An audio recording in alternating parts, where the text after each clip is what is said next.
Hoje vamos trazer dois casos chocantes que aconteceram recentemente. Desde um caixão metralhado em pleno velório, até um motorista de aplicativo que acabou caindo em uma armadilha e indo parar no tribunal do crime. Agora vamos entender de fato o que aconteceu nessas duas histórias. O primeiro caso aconteceu na região metropolitana de Salvador, na Bahia.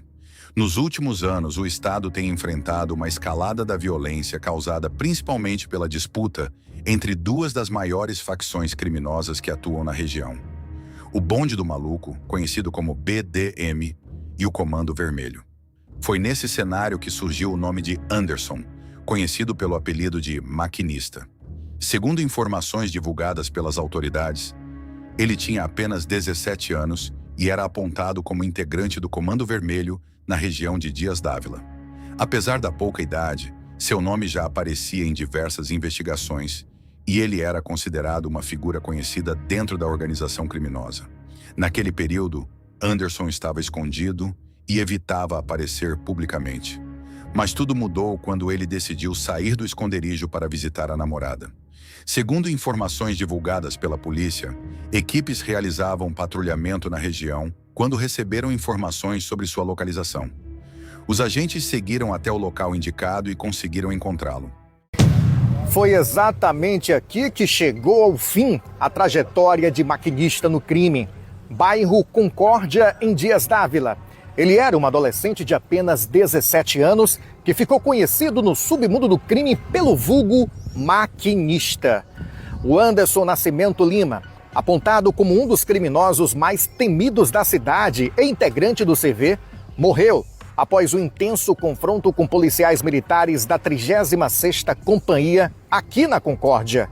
Segundo informações da polícia, Maquinista era considerado o braço direito do traficante Sidney Santos de Oliveira, conhecido como Cid ou Mad Mac, apontado como chefão da organização criminosa na região.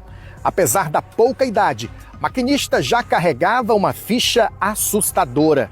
De acordo com investigações, ele teria entrado para o mundo do crime aos 12 anos e, desde então, acumulava mais de 10 homicídios.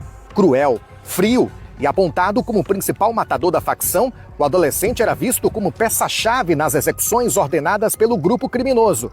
Ainda conforme informações policiais, o traficante estava escondido há dias, mas teria saído do esconderijo para visitar a namorada. O que parecia ser apenas mais uma movimentação discreta acabou virando cenário de guerra. De acordo com a versão apresentada pelas autoridades, houve uma troca de tiros durante a abordagem. Anderson acabou sendo baleado, chegou a ser socorrido para uma unidade de saúde, mas não resistiu aos ferimentos.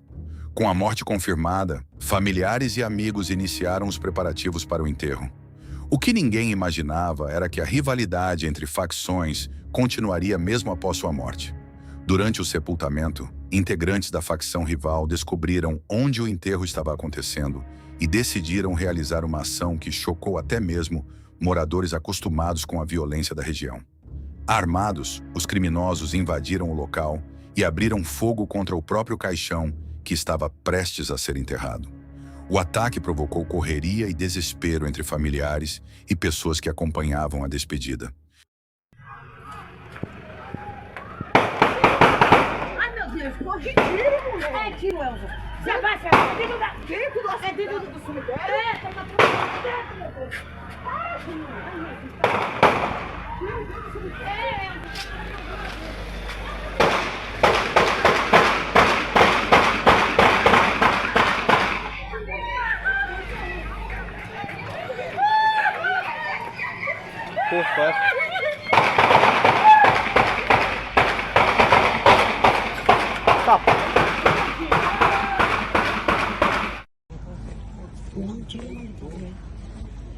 Não chegou nem fazer um tempo.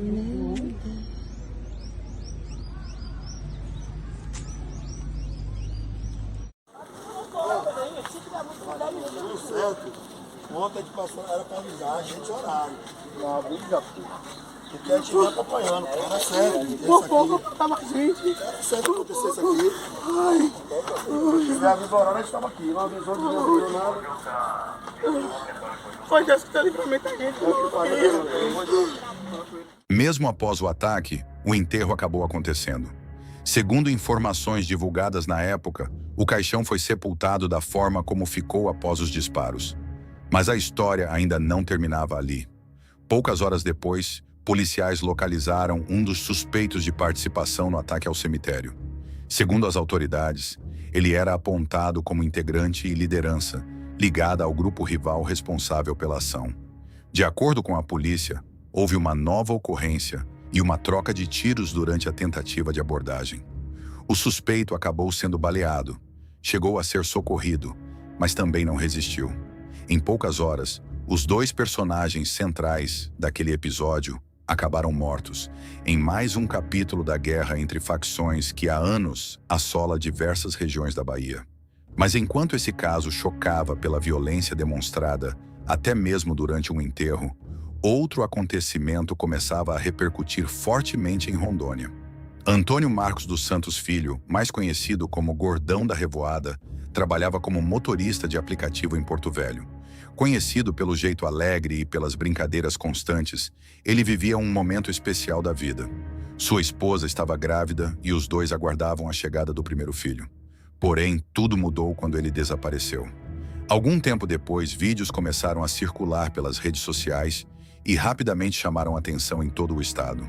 Nas imagens, Antônio aparece cercado por criminosos enquanto tenta explicar uma situação que teria acontecido pouco tempo antes. Pelo que dá para entender das gravações e pelos relatos que surgiram após o caso, Antônio teria sido chamado para transportar uma carga. Segundo a versão apresentada por ele, durante o trajeto acabou sendo abordado por homens armados. Antônio afirma que teve uma arma apontada para o rosto e foi obrigado a entregar a mercadoria que transportava. O problema é que, após a perda dessa carga, os criminosos não acreditaram na versão apresentada por ele. Para eles, Antônio seria o responsável pelo prejuízo. Já Antônio insistia em outra versão. Durante toda a conversa, ele afirma que caiu em uma armadilha, que não tinha envolvimento com o desaparecimento da carga e que a culpa acabou recaindo sobre ele. Ele também sugere que pessoas ligadas à situação teriam jogado toda a responsabilidade em suas costas. Enquanto o carro seguia a viagem, Antônio continuava tentando convencer os criminosos de que não tinha participação no ocorrido. Mas, ao que tudo indicava, sua explicação não estava mudando o rumo dos acontecimentos. Pouco tempo depois, ele foi levado para uma área de mata. Foi ali que um segundo vídeo foi gravado. Nas imagens, Antônio aparece cercado pelos criminosos e tenta mais uma vez explicar que não tinha ligação com o desaparecimento da carga. Ele insiste que caiu em uma cilada e que estava sendo responsabilizado por algo que não havia feito. Mas dessa vez a situação parecia irreversível. A decisão já havia sido tomada. Eu caí numa cilada, a menina pegou e me colocou junto o Marro Badote, o Pedrinho, Ramon e tem mais dois caras. E eu vou morrer por causa que eles armaram isso tudo. Aí eu fiquei como errado nessa situação. Entrego minha vida a Deus, principalmente. Um abraço pro meu pai, pra minha mãe.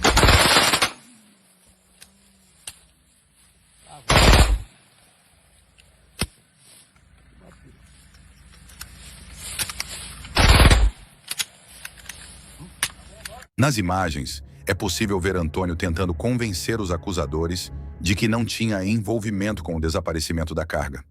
Durante todo o tempo, ele sustenta a mesma versão e afirma que caiu em uma armadilha.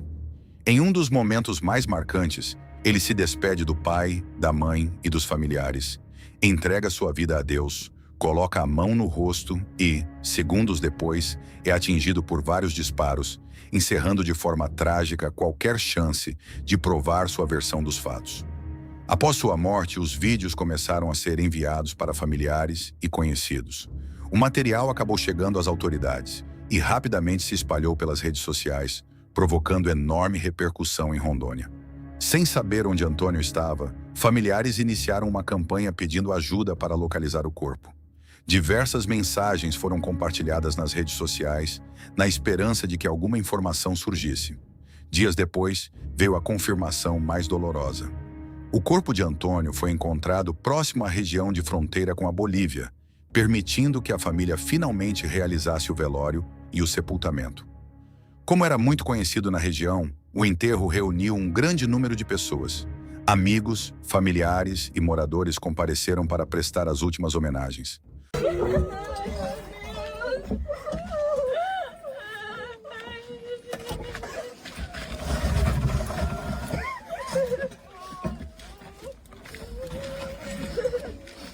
Durante esse período, a esposa de Antônio, que aguardava o primeiro filho do casal, também publicou homenagens emocionadas nas redes sociais, compartilhando lembranças e momentos vividos ao lado dele.